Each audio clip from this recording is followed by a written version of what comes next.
তুমি কোন বাগানের ফুল, তুমি কোন বাগানের ফুল রে আমার ইসলাম ধর্মের মূল।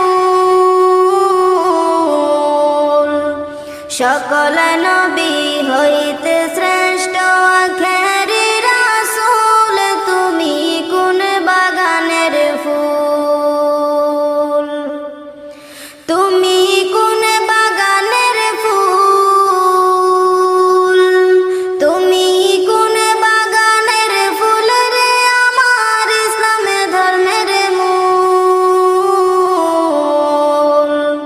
সকল নবী হইতে শ্রেষ্ঠ আখেরি